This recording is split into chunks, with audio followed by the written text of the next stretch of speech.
जय जोहार, स्वागत है आप मन के न्यूज़ 36 से छत्तीसगढ़ के आवाज में। तो चला आज के खबर के शुरुआत करबो।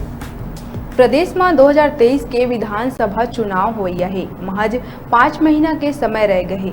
सब्बो पार्टी के नेता जनसंपर्क शुरू कर दिए हैं। मस्तूरी के भाजपा विधायक डॉक्टर कृष्णमूर्ति बांधी हाल ही में पचपेड़ी क्षेत्र के खपरी बेलपान में जनसंपर्क करे रही और वही बीच पूरा गांव के तकरीबन 956 वोटर मन ला भाजपा में शामिल होए के दावा करे रही। घटना के बारे में जब कांग्रेस के नेता मन जायजा लेहे बर खपरी बेलपान गई, तब गांव के लोगन भूपेश बघेल जिंदाबाद के जम के नारा लगाए लगिस और जब पूछे गई तब बताइन के छल करके हमन ला भाजपा में शामिल होए के अफवाह फैलाए गए रही।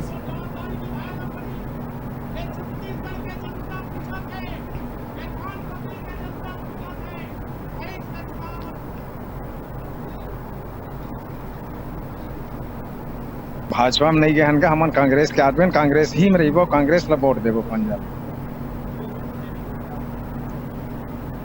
हाँ वो गलत है, वो समिति चुना थन के केले हो मन और एमा भाजपा में जात हन के हमन तो नहीं ले हो, गलत सिस्टम से हो, फोटो लेके गलत उपयोग करे। अभी पंजा साफ ल देबो। भाजपा नो हन, हमन कांग्रेस हन, हमन पुरखा आवा कांग्रेस, सब दिन हमन कांग्रेस से चला देबो।